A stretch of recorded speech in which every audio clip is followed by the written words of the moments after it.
سوال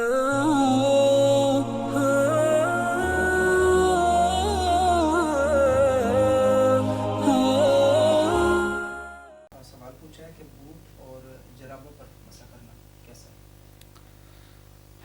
حدیث میں جو ہے نا وہ موزوں کے لفظ زیادہ آتے ہیں خفین کے، اور اس وقت وہ موزہ جو ہے نا وہ پہنتے تھے، اور بوٹ جراب جو تھی اس کے بارے میں جتنے الفاظ موزوں کے بارے میں ہیں اس طرح نہیں۔ ابو داؤد شریف میں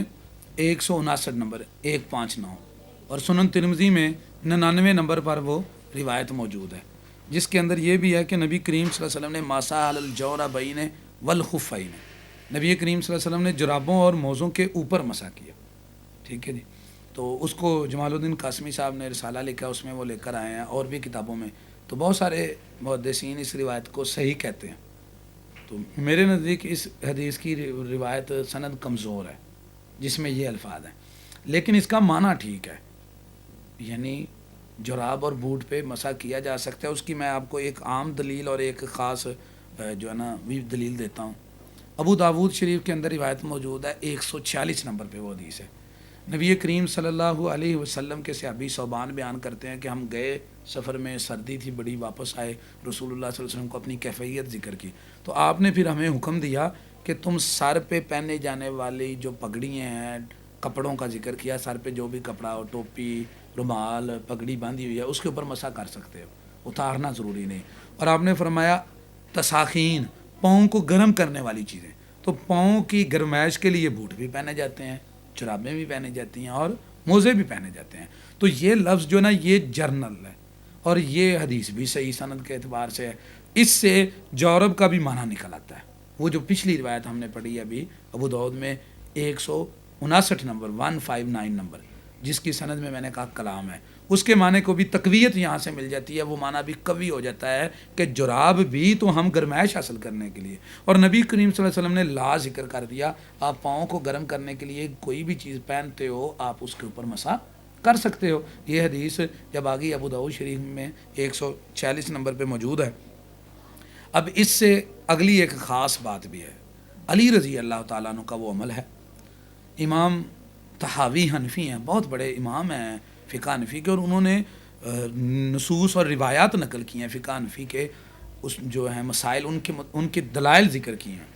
ٹھیک ہے، جیسے اعلاء السنن میں ذکر ہے، اسی طرح شرح معانی الاثار میں امام طحاوی نے وہ بہت ساری روایات نقل کی ہیں فقہ حنفی کی۔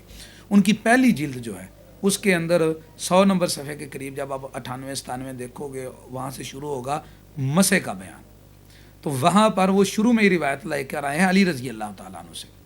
اور وہ حسن سند کے ساتھ ہے۔ اس میں علی رضی اللہ تعالیٰ نے اپنے جوتوں کے اوپر مسح کیا، نالین کے لفظ ہیں، نالین پہ مسح کیا، مسح کرنے کے بعد مسجد میں داخل ہوئے، انہیں اتارا،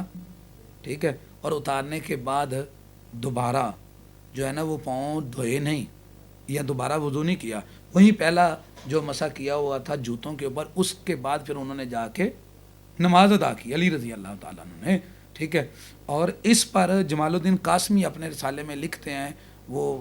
سکرین میں ہم اس کا اسٹرکچر تصویر بھی لگا دیتے ہیں ناظرین کے لیے، وہ رسالہ حاصل کر لیں، اس میں وہ ابن عباس رضی اللہ تعالیٰ کا قول لے کر آئے کہ انہوں نے کہا علی رضی اللہ تعالیٰ نے یہ جو فعل کیا ہے یہ نبی کریم صلی اللہ علیہ وسلم والا فعل ہے، تو لہذا یہ مرفوع بھی بن گئی۔ تو پھر جوتے پہ مسح کیا اور اتار کے کیا کی، نماز ادا کی۔ تو اس سے یہ سمجھ آئی کہ جوتے پر بھی مسح، جو بند جوتا ہے، یا جیسے آپ نے نیچے جرابیں پہنی ہیں، موزے پہنے ہیں، بوٹ پہنے ہیں، تو جب آپ کے ٹخنا جو ہے، ٹخنے تک کور ہے کوئی چیز اور وہ پاؤں کو گرمائش آپ کو دے رہی ہے، تو اس پہ مسح کیا جا سکتا ہے، بوٹ پہ بھی مسح کیا جا سکتا ہے، جورب پہ بھی اور موزوں پر بھی مسح کیا جا سکتا ہے۔ اس کے لیے بنیادی دلیل ابو داود میں حدیث نمبر 146، نبی کریم صلی اللہ علیہ وسلم نے حکم دیا پاؤں کو گرم کرنے والی چیزوں کے اوپر تو مسح کر سکتے ہو، تو لہذا جورب اور بوٹ پر بھی مسح کیا جا سکتا ہے۔